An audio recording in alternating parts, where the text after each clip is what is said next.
Section 1 of Frankenstein. Frankenstein, or the Modern Prometheus, by Mary Shelley, 1818 edition. Did I request thee, Maker, from my clay to mould me, man? Did I solicit thee from darkness to promote me? Paradise Lost, Book 10, lines 743 to 45. To William Godwin, author of Political Justice, Caleb Williams, etc., these volumes are respectfully inscribed by the author. Preface. The event on which this fiction is founded has been supposed by Dr. Darwin and some of the physiological writers of Germany as not of impossible occurrence. I shall not be supposed as according the remotest degree of serious faith to such an imagination, yet in assuming it as the basis of a work of fancy, I have not considered myself as merely weaving a series of supernatural terrors. The event on which the interest of the story depends is exempt from the disadvantages of a mere tale of spectres or enchantment.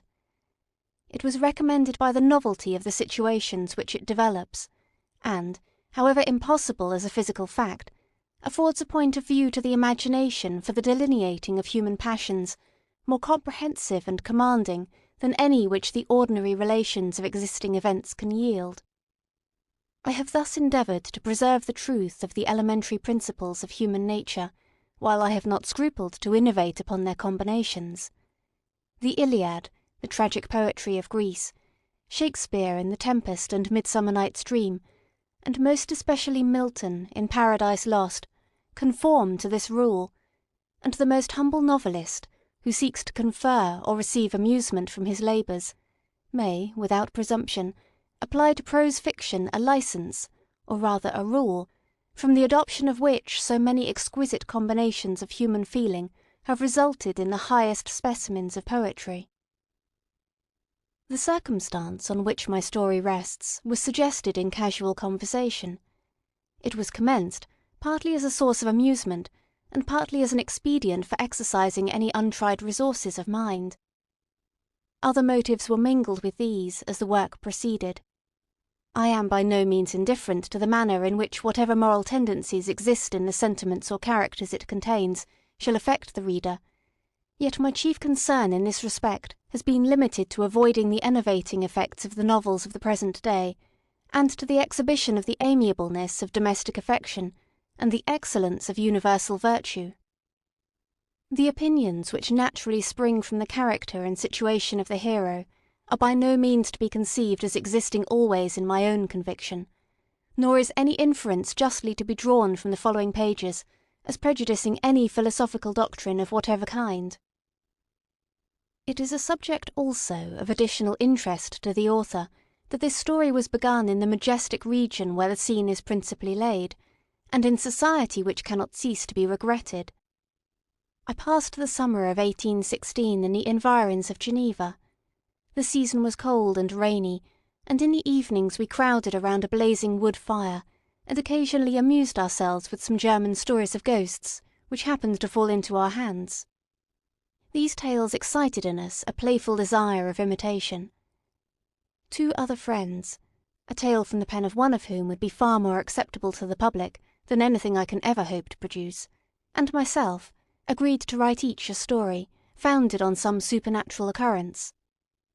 The weather, however, suddenly became serene, and my two friends left me on a journey among the Alps, and lost, in the magnificent scenes which they present, all memory of their ghostly visions. The following tale is the only one which has been completed. End of section 1.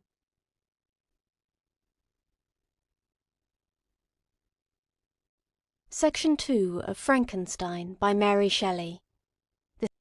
Volume 1, Letter 1, to Mrs. Saville, England. St. Petersburg, December 11th, 17 .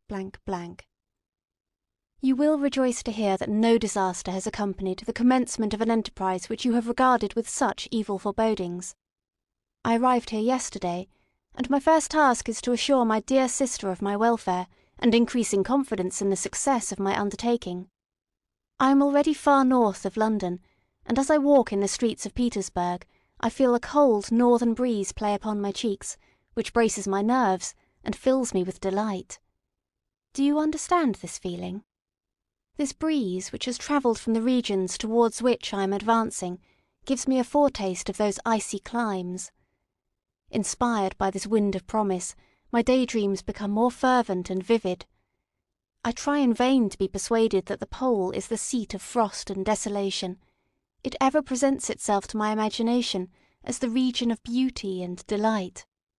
There, Margaret, the sun is for ever visible, its broad disk just skirting the horizon and diffusing a perpetual splendour.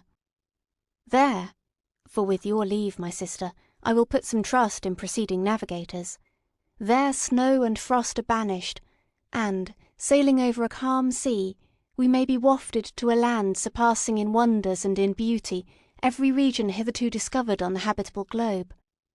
Its productions and features may be without example, as the phenomena of the heavenly bodies undoubtedly are in those undiscovered solitudes. What may not be expected in a country of eternal light? I may there discover the wondrous power which attracts the needle, and may regulate 1,000 celestial observations that require only this voyage to render their seeming eccentricities consistent for ever.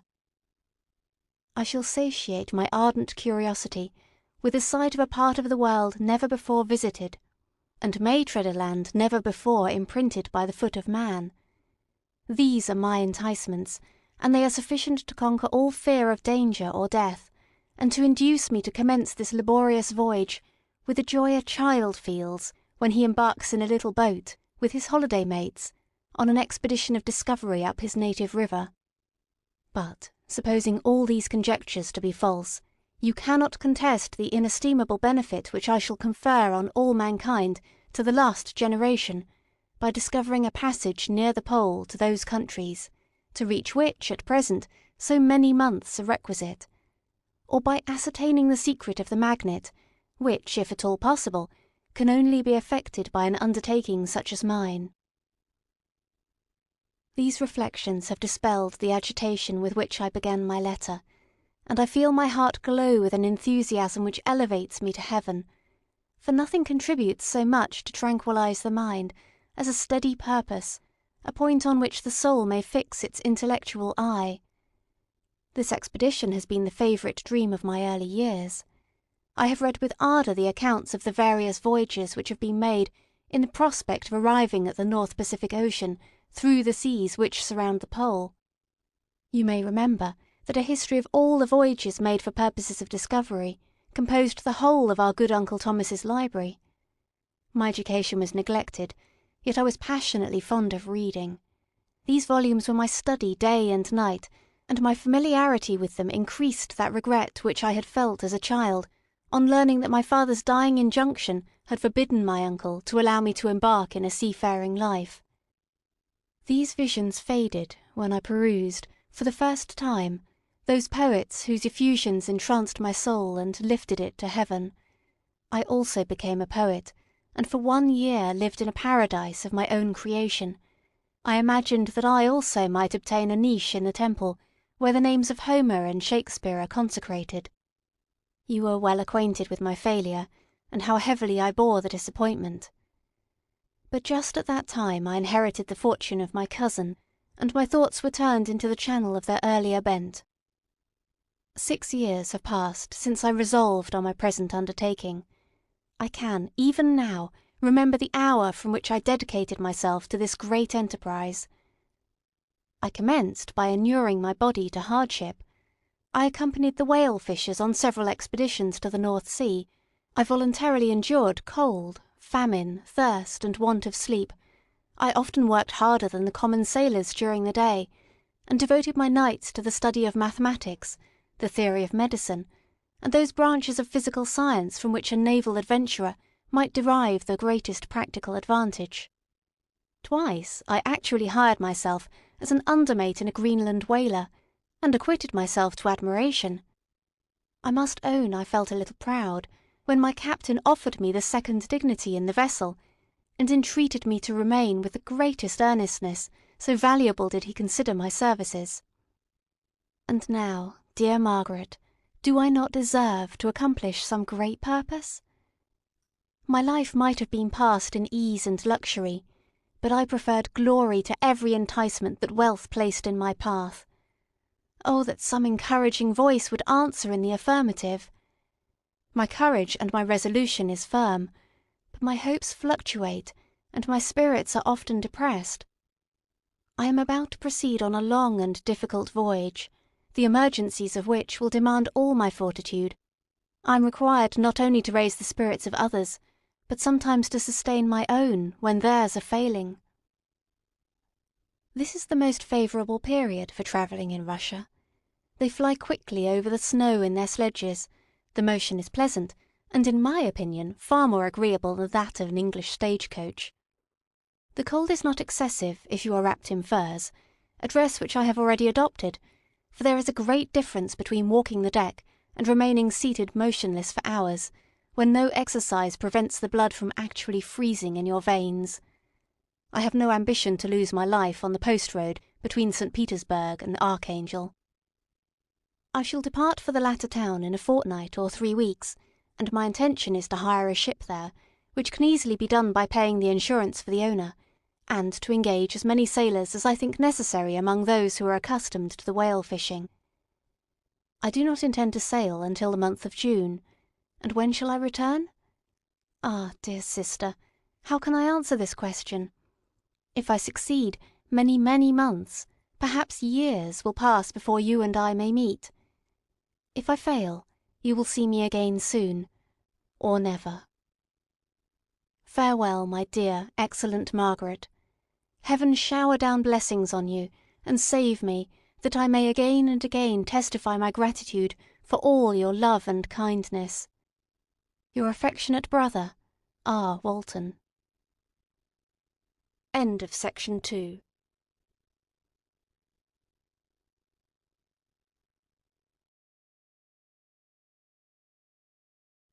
Section 3 of Frankenstein by Mary Shelley. Volume 1, Letter 2, to Mrs. Saville, England. Archangel, 28th of March, 17 . How slowly the time passes here, encompassed as I am by frost and snow, yet a second step is taken towards my enterprise. I have hired a vessel, and am occupied in collecting my sailors. Those whom I have already engaged appear to be men on whom I can depend, and are certainly possessed of dauntless courage. But I have one want which I have never yet been able to satisfy, and the absence of the object of which I now feel as a most severe evil. I have no friend, Margaret. When I am glowing with the enthusiasm of success, there will be none to participate my joy. If I am assailed by disappointment, no one will endeavour to sustain me in dejection. I shall commit my thoughts to paper, it is true, but that is a poor medium for the communication of feeling. I desire the company of a man who could sympathise with me, whose eyes would reply to mine. You may deem me romantic, my dear sister, but I bitterly feel the want of a friend. I have no one near me, gentle yet courageous, possessed of a cultivated as well as of a capacious mind, whose tastes are like my own, to approve or amend my plans. How would such a friend repair the faults of your poor brother? I am too ardent in execution, and too impatient of difficulties. But it is a still greater evil to me that I am self-educated. For the first 14 years of my life I ran wild on a common, and read nothing but our Uncle Thomas's books of voyages. At that age I became acquainted with the celebrated poets of our own country. But it was only when it had ceased to be in my power to derive its most important benefits from such a conviction that I perceived the necessity of becoming acquainted with more languages than that of my native country. Now I am 28, and am, in reality, more illiterate than many schoolboys of 15. It is true that I have thought more, and that my daydreams are more extended and magnificent, but they want, as the painters call it, keeping, and I greatly need a friend who would have sense enough not to despise me as romantic, and affection enough for me to endeavour to regulate my mind. Well, these are useless complaints. I shall certainly find no friend on the wide ocean, nor even here in Archangel, among merchants and seamen. Yet some feelings, unallied to the dross of human nature, beat even in these rugged bosoms. My lieutenant, for instance, is a man of wonderful courage and enterprise. He is madly desirous of glory. He is an Englishman, and in the midst of national and professional prejudices, unsoftened by cultivation, retains some of the noblest endowments of humanity.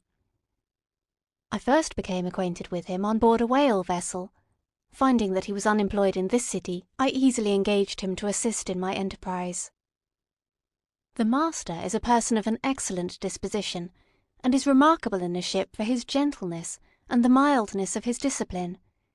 He is indeed of so amiable a nature that he will not hunt, a favourite and almost the only amusement here, because he cannot endure to spill blood. He is, moreover, heroically generous. Some years ago he loved a young Russian lady of moderate fortune, and having amassed a considerable sum in prize money, the father of the girl consented to the match. He saw his mistress once before the destined ceremony, but she was bathed in tears, and throwing herself at his feet, entreated him to spare her, confessing at the same time that she loved another, but that he was poor, and that her father would never consent to the union. My generous friend reassured the suppliant, and on being informed of the name of her lover, instantly abandoned his pursuit. He had already bought a farm with his money, on which he had designed to pass the remainder of his life, but he bestowed the whole on his rival, together with the remains of his prize money to purchase stock, and then himself solicited the young woman's father to consent to her marriage with her lover. But the old man decidedly refused, thinking himself bound in honour to my friend, who, when he found the father inexorable, quitted his country, nor returned until he heard that his former mistress was married according to her inclinations. What a noble fellow, you will exclaim. He is so, but then he has passed all his life on board a vessel, and has scarcely an idea beyond the rope and the shroud.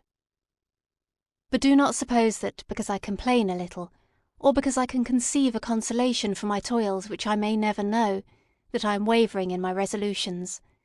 Those are as fixed as fate, and my voyage is only now delayed until the weather shall permit my embarkation. The winter has been dreadfully severe, but the spring promises well, and it is considered as a remarkably early season, so that perhaps I may sail sooner than I expected. I shall do nothing rashly. You know me sufficiently to confide in my prudence and considerateness whenever the safety of others is committed to my care. I cannot describe to you my sensations on the near prospect of my undertaking. It is impossible to communicate to you a conception of the trembling sensation, half pleasurable and half fearful, with which I am preparing to depart. I am going to unexplored regions, to the land of mist and snow, but I shall kill no albatross, therefore do not be alarmed for my safety. Shall I meet you again, after having traversed immense seas, and returned by the most southern cape of Africa or America? I dare not expect such success, yet I cannot bear to look on the reverse side of the picture. Continue to write to me by every opportunity. I may receive your letters, though the chance is very doubtful, on some occasions when I need them most to support my spirits. I love you very tenderly. Remember me with affection, should you never hear from me again. Your affectionate brother, Robert Walton. End of Section 3. Section 4 of Frankenstein by Mary Shelley. Volume 1, Letter 3, to Mrs. Saville, England, July 7th, 17 . My dear sister, I write a few lines in haste to say that I am safe and well advanced on my voyage. This letter will reach England by a merchantman now on its homeward voyage from Archangel, more fortunate than I, who may not see my native land, perhaps, for many years. I am, however, in good spirits, my men are bold, and apparently firm of purpose, nor do the floating sheets of ice that continually pass us, indicating the dangers of the region towards which we are advancing, appear to dismay them. We have already reached a very high latitude, but it is the height of summer, and, although not so warm as in England, the southern gales, which blow us speedily towards those shores which I so ardently desire to attain, breathe a degree of renovating warmth which I had not expected. No incidents have hitherto befallen us that would make a figure in a letter. 1 or 2 stiff gales and the breaking of a mast are accidents which experienced navigators scarcely remember to record, and I should be well content if nothing worse happened to us during our voyage. Adieu, my dear Margaret. Be assured that, for my own sake as well as yours, I will not rashly encounter danger.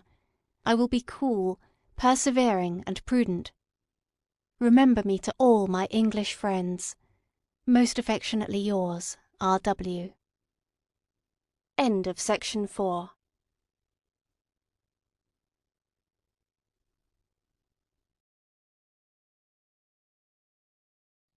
Section 5 of Frankenstein by Mary Shelley.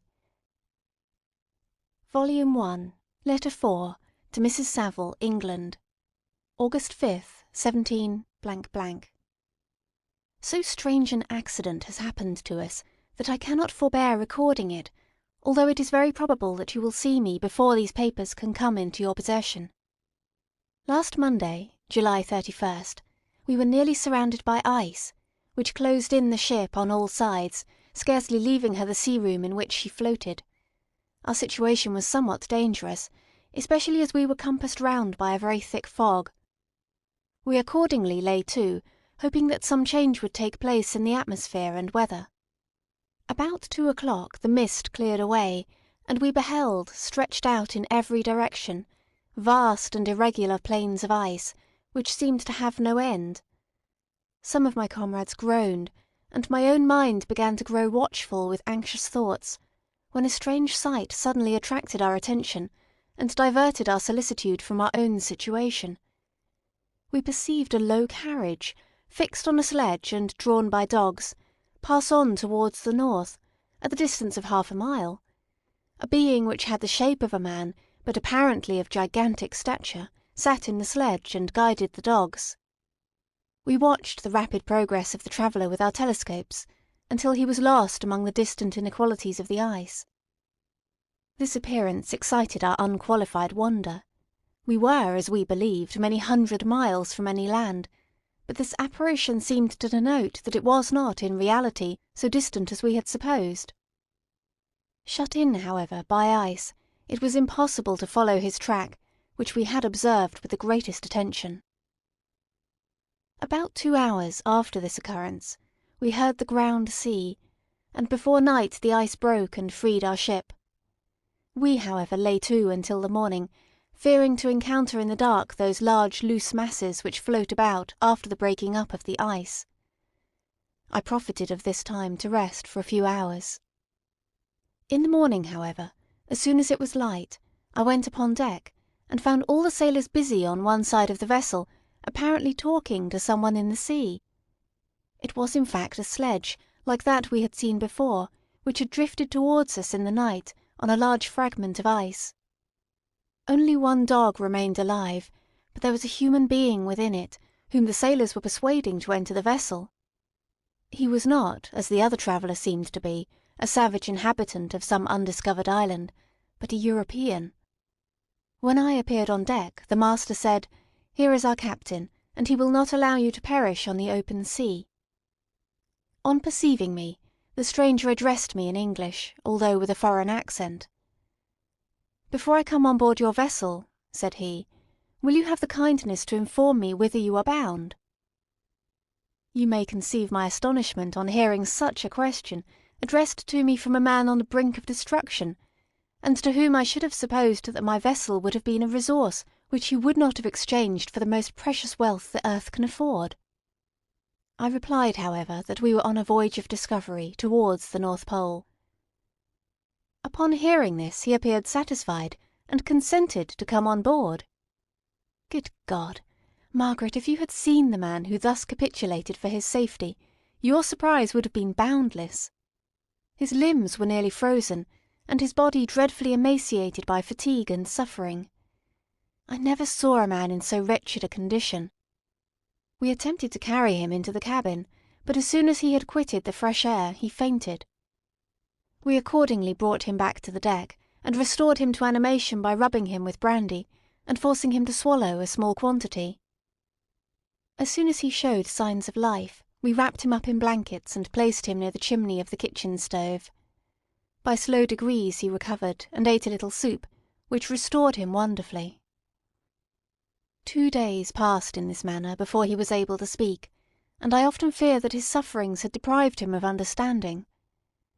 When he had in some measure recovered, I removed him to my own cabin, and attended on him as much as my duty would permit. I never saw a more interesting creature. His eyes have generally an expression of wildness, and even madness, but there are moments when, if any one performs an act of kindness towards him, or does him any the most trifling service, his whole countenance is lighted up, as it were, with a beam of benevolence and sweetness that I never saw equalled. But he is generally melancholy and despairing, and sometimes he gnashes his teeth, as if impatient of the weight of woes that oppresses him. When my guest was a little recovered, I had great trouble to keep off the men who wished to ask him 1,000 questions, but I would not allow him to be tormented by their idle curiosity, in a state of body and mind whose restoration evidently depended upon entire repose. Once, however, the lieutenant asked why he had come so far upon the ice in so strange a vehicle. His countenance instantly assumed an aspect of the deepest gloom, and he replied, "To seek one who fled from me." "And did the man whom you pursued travel in the same fashion?" "Yes." "Then I fancy we have seen him, for the day before we picked you up we saw some dogs drawing a sledge with a man in it across the ice." This aroused the stranger's attention, and he asked a multitude of questions concerning the route which the demon, as he called him, had pursued. Soon after, when he was alone with me, he said, "I have, doubtless, excited your curiosity, as well as that of these good people, but you are too considerate to make inquiries." "Certainly, it would indeed be very impertinent and inhuman in me to trouble you with any inquisitiveness of mine." "And yet you rescued me from a strange and perilous situation. You have benevolently restored me to life." Soon after this he inquired if I thought that the breaking up of the ice had destroyed the other sledge. I replied that I could not answer with any degree of certainty, for the ice had not broken until near midnight, and the traveller might have arrived at a place of safety before that time, but of this I could not judge. From this time the stranger seemed very eager to be upon deck, to watch for the sledge which had before appeared, but I have persuaded him to remain in the cabin, for he is far too weak to sustain the rawness of the atmosphere. But I have promised that some one should watch for him, and give him instant notice if any new object should appear in sight. Such is my journal of what relates to this strange occurrence up to the present day. The stranger has gradually improved in health, but is very silent, and appears uneasy when any one except myself enters his cabin. Yet his manners are so conciliating and gentle that the sailors are all interested in him, although they have had very little communication with him. For my own part, I begin to love him as a brother, and his constant and deep grief fills me with sympathy and compassion. He must have been a noble creature in his better days, being now in wreck so attractive and amiable. I said in one of my letters, my dear Margaret, that I should find no friend on the wide ocean. Yet I have found a man who, before his spirit had been broken by misery, I should have been happy to have possessed as the brother of my heart. I shall continue my journal concerning the stranger at intervals, should I have any fresh incidents to record. August 13th, 17 . My affection for my guest increases every day. He excites at once my admiration and my pity to an astonishing degree. How can I see so noble a creature destroyed by misery without feeling the most poignant grief? He is so gentle, yet so wise, his mind is so cultivated, and when he speaks, although his words are culled with the choicest art, yet they flow with rapidity and unparalleled eloquence. He is now much recovered from his illness, and is continually on the deck, apparently watching for the sledge that preceded his own. Yet, although unhappy, he is not so utterly occupied by his own misery but that he interests himself deeply in the employments of others. He has asked me many questions concerning my design, and I have related my little history frankly to him. He appeared pleased with the confidence, and suggested several alterations in my plan which I shall find exceedingly useful. There is no pedantry in his manner, but all he does appears to spring solely from the interest he instinctively takes in the welfare of those who surround him. He is often overcome by gloom, and then he sits by himself, and tries to overcome all that is sullen or unsocial in his humour. These paroxysms pass from him like a cloud from before the sun, though his dejection never leaves him. I have endeavoured to win his confidence, and I trust that I have succeeded. One day I mentioned to him the desire I had always felt of finding a friend who might sympathise with me, and direct me by his counsel. I said I did not belong to that class of men who are offended by advice. I am self-educated, and perhaps I hardly rely sufficiently upon my own powers. I wish therefore that my companion should be wiser and more experienced than myself, to confirm and support me, nor have I believed it impossible to find a true friend. I agree with you, replied the stranger, in believing that friendship is not only a desirable, but a possible acquisition. I once had a friend, the most noble of human creatures, and am entitled, therefore, to judge respecting friendship. You have hope, and the world before you, and have no cause for despair. But I have lost everything, and cannot begin life anew. As he said this, his countenance became expressive of a calm, settled grief that touched me to the heart. But he was silent, and presently retired to his cabin. Even broken in spirit as he is, no one can feel more deeply than he does the beauties of nature. The starry sky, the sea, and every sight afforded by these wonderful regions seems still to have the power of elevating his soul from earth. Such a man has a double existence. He may suffer misery, and be overwhelmed by disappointments, yet when he has retired into himself, he will be like a celestial spirit that has a halo around him, within whose circle no grief or folly ventures. Will you laugh at the enthusiasm I express concerning this divine wanderer? If you do, you must have certainly lost that simplicity which was once your characteristic charm. Yet, if you will, smile at the warmth of my expressions, while I find every day new causes for repeating them. August 19th, 17 . Yesterday the stranger said to me, "You may easily perceive, Captain Walton, that I have suffered great and unparalleled misfortunes.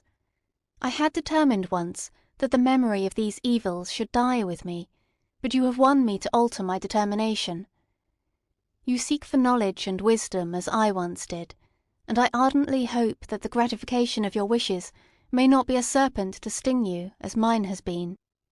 I do not know that the relation of my misfortunes will be useful to you, yet, if you are inclined, listen to my tale. I believe that the strange incidents connected with it will afford a view of nature which may enlarge your faculties and understanding. You will hear of powers and occurrences such as you have been accustomed to believe impossible, but I do not doubt that my tale conveys in its series internal evidence of the truth of the events of which it is composed."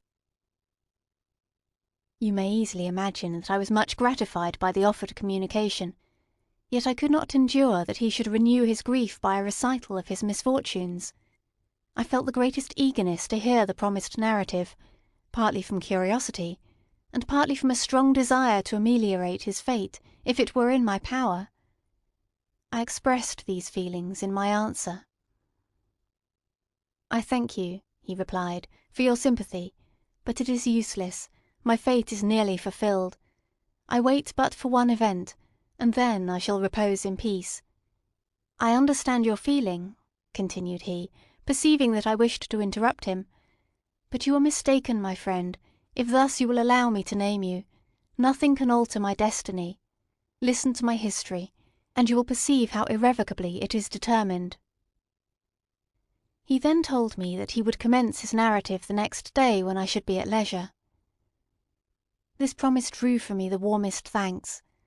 I have resolved every night, when I am not engaged, to record, as nearly as possible in his own words, what he has related during the day. If I should be engaged, I will at least make notes. This manuscript will doubtless afford you the greatest pleasure, but to me, who know him, and who hear it from his own lips, with what interest and sympathy shall I read it in some future day. End of Section 5.